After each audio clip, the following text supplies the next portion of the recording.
சென்னையில் உணவு விடுதிகளுக்கு பஞ்சமே இல்லை. அதுவும் குறிப்பிட்ட கருத்தை மையமாக வச்சு இருக்கிற உணவு விடுதிகள், அதாவது தீம்டு ரெஸ்டாரண்ட்ஸ் இப்போ ரொம்பவே உருவாகிக்கிட்டு வருது. அதுக்கு காரணம் மக்கள் அவங்களோட வார இறுதிகளை சுவையான உணவுக்காக உணவு விடுதிகளை தேடி போறது தான். பண்டிகைகள், விழாக்கள், பிறந்தநாள் கொண்டாட்டம், இது எல்லாத்தையும் நிறைவு செய்கிற இடங்களா உணவு விடுதிகள் மாறி போச்சு. அதனால மக்களை கவர விதத்துல புது புது வித்தியாசமான ஆச்சரியமான கருவுல, அதாவது தீம்ல ஒவ்வொரு வருஷமும் பல உணவு விடுதிகள் திறக்கப்படுது. அதுல சிலது உலக புகழ் பெற்று விளங்குது. அப்படிப்பட்ட ஒரு உணவு விடுதி தான் house 22.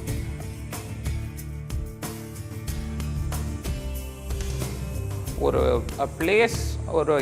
place where people can come, eat food, maybe drink a cup of coffee, buy some unique boutique design clothes, or also use as a photo studio or a ramp area. இது வந்து சென்னையில் இந்த மாதிரி availability இல்லாததுனால these are 4-5 things that we combine together.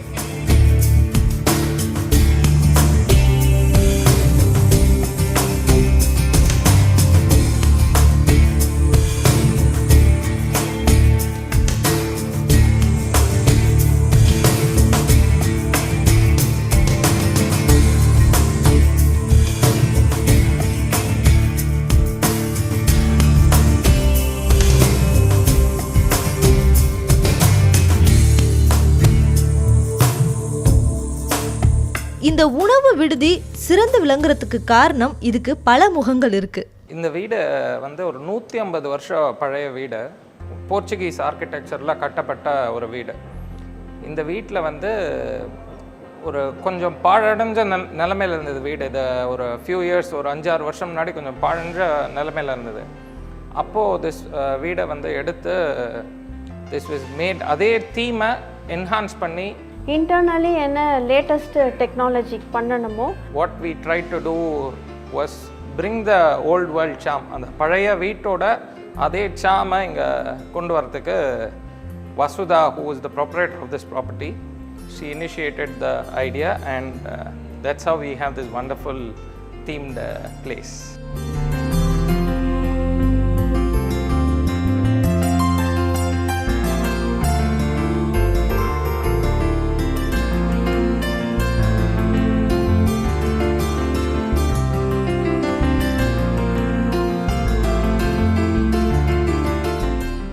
உணவு விடுதிகள் உணவு வகைகளை மட்டும் கொடுக்காம நிறைய விஷயங்களை முன்னிறுத்துது. அதுல முக்கியமான ஒன்று கட்டிடக்கலை. நம்ம ஊர்ல நிறைய பழைய கட்டிடங்களை அழிஞ்சு போற நிலையில பார்த்துருப்போம். சில பேருக்கு தான் அதோட சிறப்பு புரிஞ்சிருக்கும், அதை பாதுகாக்கிற வேலையிலும் இறங்கியிருப்பாங்க. அப்படி வசுத்ரா உணவு விடுதிக்கும் கட்டிடக்கலைக்கும் உள்ள முக்கியத்துவத்தை புரிஞ்சு உருவாக்குன பராமரிச்ச ஒன்று தான் இந்த ஹவுஸ் 22. ஒரு 150 வருஷம் பழைய நிலைமைக்கு ஒரு வீடு எடுத்துன்னு போனோங்கிறது உண்மையிலே கஷ்டமான விஷயம்தான். ஆனால் என்ன இதில் வேலைப்பாடுனா, சின்ன சின்ன டீட்டெயில்ஸ், ஒரு ஸ்விட்சாக இருக்கட்டும், ஒரு விளக்காக இருக்கட்டும், ஒரு இந்த கதவாக இருக்கட்டும், இந்த விண்டோஸாக இருக்கட்டும், எதுவாக இருந்தாலும் அந்த பழைய காலத்து ஸ்டைலில் எடுத்து லாட் ஆஃப் ரிசர்ச் புக்ஸ், இன்டர்நெட்டை பார்த்து பழைய காலத்து ஸ்டைலில் பண்ணி அதை modern day technology, carpenter, cutting எல்லாம் யூஸ் பண்ணியிருக்கோம். அட் த சேம் டைம் இது ஏர் கண்டிஷன் பண்ணோம், இன்டர்நெட் இருக்கணும், இந்த லேட்டஸ்ட் வயரிங் இருக்கணும், all those things also need to be incorporated. It was a challenge, but I think with a lot of effort இது வந்து கொண்டு வரப்பட்டது. கட்டிடக்கலை மட்டும் இல்லாம அதுக்கு சம்பந்தப்பட்ட பழைய காலங்கள்ல பார்க்கக்கூடிய பொருட்களையும் இது கூட சேர்த்திருந்தாங்க.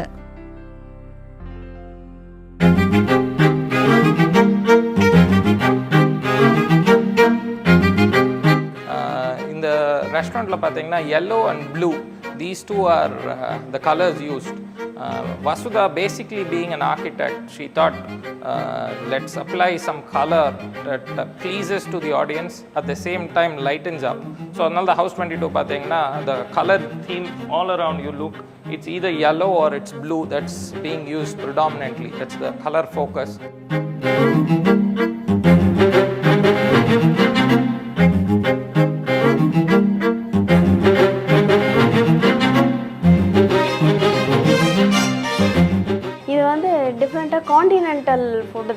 வந்து மெயினாக பண்ணுறது. So by and large the focus வந்து என்னென்னா, இது ஒரு காஃபி கடையாக தான் இனிஷியலி கன்சீவ் அண்ட் அது related coffee shop, coffee related food, good varieties of tea and then அதுக்கப்புறம் supporting Mediterranean food, pasta, sandwiches, இந்த மாதிரி பொருட்கள் தான் பை அண்ட் லார்ஜ் இருக்குது.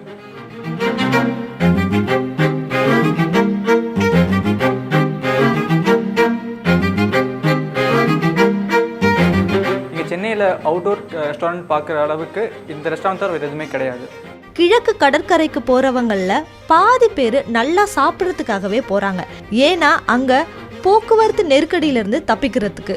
அது மட்டும் இல்லாம அங்குள்ள உணவு விடுதிகள் விசாலமா இருக்கிறதால எல்லாரும் நிம்மதியா சுதந்திரமா நல்லா உட்காந்து சாப்பிட்றாங்க.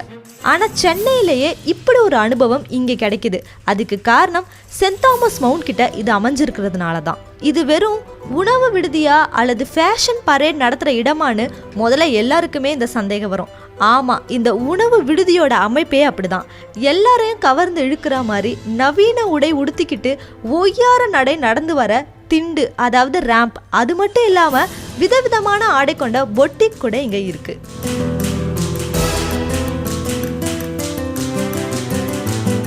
We've always worked with designers from around the country who come and display their clothesline, unique designer wear and all that in our studio here. So idu rendum combine aradhanaala it makes a nice sense of a fashionable destination as well. So when people want to buy something fashionable or a designer wants to display his fashion clothing at a reasonable price, House 22 also offers that. We are having a ramp and a studio.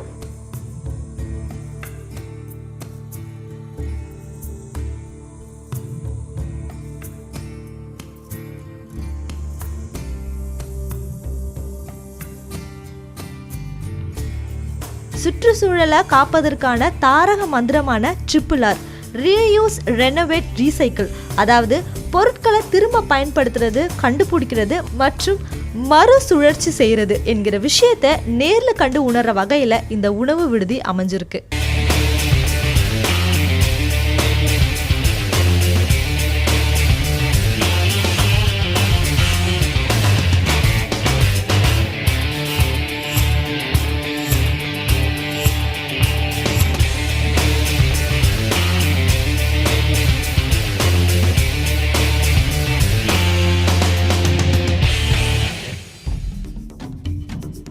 நல்ல வெயில் அடிச்சிட்டு இருந்த நேரம், அந்த வெயில் எல்லாருக்கும் கொஞ்சம் சோர்வை தான் கொடுக்கும். ஆனால் ராஜரத்னம் ஸ்டேடியமில் இருந்தவங்களுக்கு மட்டும் 2 மடங்கு உற்சாகத்தையும் சந்தோஷத்தையும் கூடவே தன்னம்பிக்கையையும் சேர்த்து கொடுத்துட்டு இருந்துச்சு.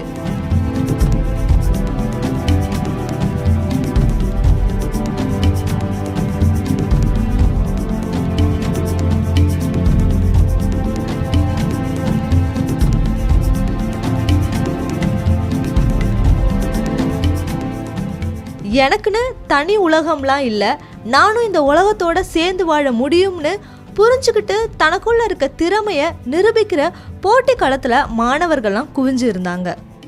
International inner wheel club of Madras fort கிரீடான்ற பெயரில் நடத்துகிற சிறப்பு குழந்தைகளுக்கான தடகள போட்டி தான் இது.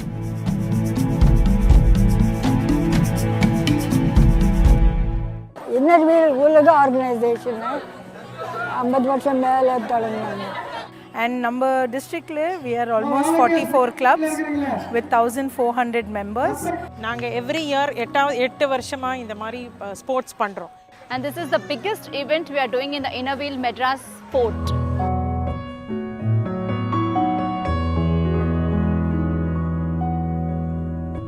எனக்கு ஜாய் ஆஃப் ஸ்போர்ட்ஸ்க்காக ஒரு ஸ்பெஷல் ஃபங்க்ஷன் பண்ணிருக்கு along with Special Olympics. பல மாவட்டங்களில் இருந்து பல பள்ளிகளில் இருந்து இந்த போட்டியில் கலந்துக்கிட்டாங்க. பங்கேற்கின்ற விளையாட்டு வீரர்கள் தமிழ்நாட்டின் அனைத்து மாவட்டங்களிலிருந்து வந்திருக்கின்றார்கள். From Chidambaram, Coimbatore, Pondicherry, Kadalur, Salem, Erode, and even from Hosur. Almost 400 children-காக இது ஸ்போர்ட்ஸ் மீட் ஆர்கனைஸ் பண்ணின்னு இருக்கு. போட்டிகள் திறமையை வளர்த்துக்க வாய்ப்பை அமைச்சு தரும். போட்டிகளில் கலந்துக்க வந்தவங்க கூட அவங்க பள்ளி நண்பர்களும் வந்தாங்க போட்டியாளர்களை உற்சாகப்படுத்த. ஒவ்வொரு தனி நபரும் போட்டியில் பங்கேற்க போகிறத நினச்சி உற்சாகமாக இருந்தாங்க. அவங்கள இன்னும் குஷிப்படுத்துச்சு இந்த பெரேட்.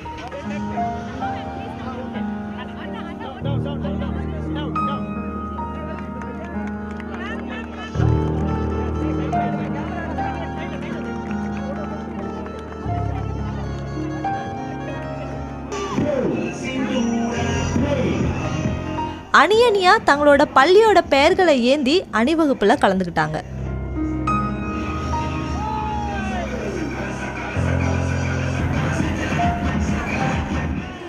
ஒரு ஸ்கூல்லேருந்து 10 பேர் 11 பேர் வரும்போது இவங்க எல்லாரும் ஒருத்தங்க பார்க்கும்போது அவங்களுக்கு வந்து அந்த சந்தோஷம் வருது. I'm all to see my friends in one place. எல்லாருக்குமே விளையாட்டு மேலே ஒரு மதிப்பு இருக்கும். ஆனால் அதை விட ஒரு படி அதிக முக்கியத்துவம் வாய்ந்தது இந்த மாணவர்களுக்கு. விளையாட்டு சுதந்திரமாக வாழ கற்றுக் கொடுக்குது, சமூகத்தோட ஒன்றி வாழ வழிவகுக்குது, நம்பிக்கையை கொடுத்து இவங்களுக்குள்ளே இருக்க மன அழுத்தத்தை போக்க உதவுது. அதனால் பல பள்ளிகள்லேருந்து வருஷம் தவறாமல் இதில் கலந்துக்கிறாங்க.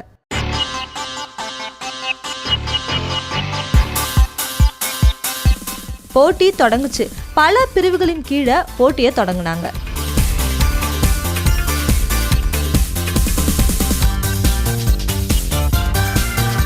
இதில் வந்து 25 மீட்டர்ஸ் 50 மீட்டர்ஸ் இதை மாதிரி பல விதமான 100 மீட்டர்ஸ் இந்த 3 டைப் ஆஃப் ரன்னிங் ரேஸ் வைக்கிறாங்க. வயது அடிப்படையிலே 8லிருந்து 11 வயதுக்குட்பட்டவர்களுக்கும் 12 வயதிலிருந்து 15 வயதுக்குட்பட்டவர்களுக்காகவும் 16லிருந்து 21 வயதுக்குட்பட்டவர்களுக்காகவும் 26லிருந்து அதற்கு மேற்பட்டவர்களுக்காகவும் போட்டிகளாகவும் நடைபெற்றுக் கொண்டிருக்கின்றன.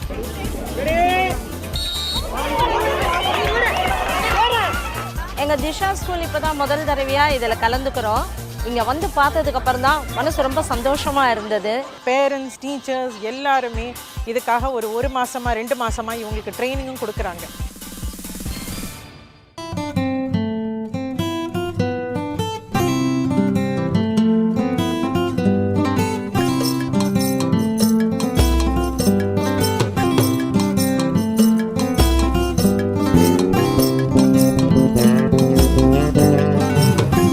ஜெயிக்கிறது தோக்குறது இதை விட பங்கேற்பு ரொம்ப முக்கியம்னு அவங்க ஆசிரியர்கள் அவங்க கிட்ட சொன்னாங்க. They have to win, we also win. They should not fail to this. அவங்களோட இலக்கு அவங்களுக்கு நல்லாவே புரிஞ்சிருந்துச்சு. இதை விட சிறந்த மருத்துவம் இருக்கவே முடியாதுன்னு அங்கே வந்த பெற்றோர்கள் உணர்ந்தாங்க. எங்கள் ஸ்கூலில் ஒரு ஸ்டூடெண்ட்டு வயசு வந்து 15 ஆகிடுச்சு. அவளால் ரொம்ப ஃபாஸ்ட்டாக நடக்க முடியாது. ஆனால் நாங்கள் சொன்னோம் முடிஞ்சால் அனுப்புங்க, இல்லைன்னா வேண்டான்னு சொன்னோம்.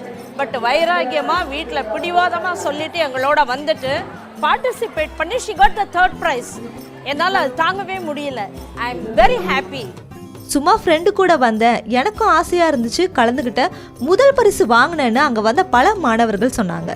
என் பேர் ஸ்ருதி, நான் கிளாஸ் ஸ்கூல்லேருந்து வந்திருக்கேன். 100 மீட்டரில் அப்போ கோல்டு மெடல் ஏதாவது மாதிரி வாங்கும் முதல் நான் வந்து பார்ட்டிசிபேட் பண்ணிட்டு மெடல் வாங்கினது ரொம்ப சந்தோஷமாக இருந்தது. 6 பேர் 3 பேர்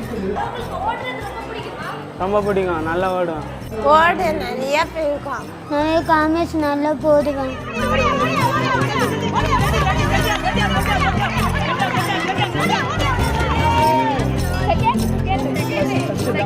நான் 21 ஏஜில் வின் பண்ணியிருக்கேன். சந்தோஷமா இருந்துச்சு, ரொம்ப சந்தோஷமா இருந்தது. அது சந்தோஷமா இருந்துச்சு. இது வரைக்கும் வின் பண்ணது இல்லை, ரொம்ப தோற்று போன வருஷம். இந்த வாட்டியாவது வின் பண்ணி எங்கள் கிராண்ட் ஃபாதருக்காவது மெடல் கிடச்சி அவருக்கு ஃபோட்டோ மேலே வைக்கணும்னு ஆசைப்பட்டேன். அது நிறைவேறிடுச்சு. ஐ வாண்ட் டு வின், அதுதான் நான் ரொம்ப நினச்சிட்டு இருந்தேன். இது இப்போ சாதிச்சு. அங்கே பாசிட்டிவ் எனர்ஜி மட்டும்தான் நிரம்பி இருந்துச்சு. நம்ம ஸ்கூல் வெற்றி பெற அவங்கள உற்சாகப்படுத்துவோம்னு இல்லாமல் யார் ஓடினாலும் யார் வெற்றி பெற்றாலும் எல்லாருமே சந்தோஷப்பட்டாங்க. மெய் சிலிர்க்க தருணங்களையும் அங்க பார்க்க முடிஞ்சிச்சு. கால் முடியல, ஆனா அந்த குழந்தை என்ன ஒரு வைராகியத்தோட முதல்ல வந்தா, அது என்ன ரொம்பவே புல்லரிக்க வச்சது. பெண் போட்டியாளர்கள் இன்னும் உற்சாகத்தோட கலந்துக்கிட்டாங்க. சில பேரோட வேகம்லாம் கட்டுப்படுத்தவே முடியல. இலக்கையும் தாண்டி ஓடுனாங்க. தங்களோட குறைபாடுகள் எல்லாத்தையும் உடைச்சிட்டு ஓடுனாங்க. பல நாடுகள்ல போய் பதக்கம் வென்ற சாதனையாளர்களும் இதுல கலந்துக்கிட்டாங்க. லாஸ் ஏஞ்சல்ஸ்ல கோல்டு மெடல் வாங்கினேன். பேப்பரில் டிவிலலாம் வந்தேன். இந்த மாதிரி ஒரு சின்ன சின்ன ஸ்போர்ட்ஸில் அவங்க பார்ட்டிசிபேட் பண்ணாதான் அடுத்த லெவலுக்கு அவங்க போக முடியும். This is very important because the Special Olympic sports were. இந்த வெற்றியாளர்களுக்கு பயிற்சி கொடுத்து அடுத்தடுத்த கட்டங்களுக்கு கொண்டுட்டு போறாங்க. இதில் வெற்றி பெறுகின்றவர்கள் மாநில விளையாட்டுப் போட்டிகளில் வெற்றி பெறுவர்களாக கருதப்பட்டு அவர்கள் தேசிய விளையாட்டுப் போட்டிகளுக்கு தேர்ந்தெடுக்க வாய்ப்பு இருக்கிறது. இதிலே சிறப்பு ஒலிம்பிக் விளையாட்டு வீரர்கள் இந்தியாவில் இருந்து பங்கேற்று பல வெற்றி பதக்கங்களை பெற்றிருக்கின்றார்கள். தடகளம் மட்டுமல்லாமல் வாலிபால், பேஸ்கெட் பால், நீச்சல், சைக்கிளிங், ஃபுட்பால், ஸ்கீயிங் மற்றும் பனிச்சறுக்கு மற்றும் ஃப்ளோர் பால், ஃப்ளோர் ஹாக்கி ஆகிய விளையாட்டுப் போட்டிகளும் இருக்கின்றன. 26 கோடைகால போட்டிகளும் 8 குளிர்கால போட்டிகளும் நடைபெற இருக்கின்றன. குறிப்பாக வருகின்ற மார்ச் 2017 ஆண்டு மார்ச் மாதம் ஆஸ்திரியாவில் நடைபெறுகின்ற குளிர்கால போட்டியிலே இந்தியாவில் இருந்து 112 விளையாட்டு வீரர்கள் கலந்து கொள்ள இருக்கின்றார்கள். அதில் தமிழகத்தில் இருந்து 5 விளையாட்டு வீரர்களும் பங்கேற்க இருக்கின்றார்கள். இது சாதாரண விளையாட்டு போட்டி அல்ல. இந்த விளையாட்டு போட்டியில் வெற்றி பெறுகின்ற வீரர்களுக்கு அரசாங்கம் ஊக்கத்தொகையை வழங்கி மேன்மேலும் உற்சாகப்படுத்தினால் மேன்மேலும் பேரா ஒலிம்பிக்கிலே தங்கமாரியப்பன் வென்றதை போன்று பல பதக்கங்களை வென்று வருகின்ற இந்த விளையாட்டு வீரர்களையும் சமுதாயத்திலே கௌரவிக்க வேண்டும், அங்கீகரிக்கப்பட வேண்டும் என்பதுதான் எல்லோருடைய ஆதங்கமும். எங்க குழந்தைகளுக்கும் மெடலு, சர்டிபிகேட் எல்லாம் கிடைச்சது. பரிசு வாங்கும் பொழுது பெருமிதமும் சந்தோஷமும் வெற்றியாளர்கள் முகத்துல இருந்துச்சு. இந்த குழந்தைகளுக்கு இது மாதிரி பப்ளிக்ல ஆக்டிவிட்டீஸ் கொடுத்து அவங்களுக்கு இம்பார்ட்டன்ஸ் கொடுத்து அவங்கள ஜெயிக்க வச்சு பிரைஸ் கொடுக்கும்போது அவங்க மனசுக்குள்ள எவ்வளவு சந்தோஷம் வருங்கிறது அதை அனுபவிச்சு கூடவே இருந்து பார்த்தா தான் தெரியும். The joy on their faces is just amazing. When they get a medal, it is like they've got some piece of heaven. இதே மாதிரி வருஷம் நாங்க கலந்துக்கணும், எங்க குழந்தைகளுக்கு நல்ல ஒரு முன்னேற்றம் கிடைக்கணும் நான் வேண்டிக்கிறேன். ஃபேஸ்ல ஒரு ஜாய் பார்க்கிறதுக்குன்ட்டு நாங்க இதெல்லாம் பண்றோம். இது மென்டல் அண்ட் ஃபிசிக்கல் டெவலப்மெண்ட்டுக்கு ஸ்போர்ட்ஸ் தேவை. இவங்க இதமா வெளியில வர்றதுக்கு இது ஒரு பெரிய ஒரு வாய்ப்பா இருக்கு.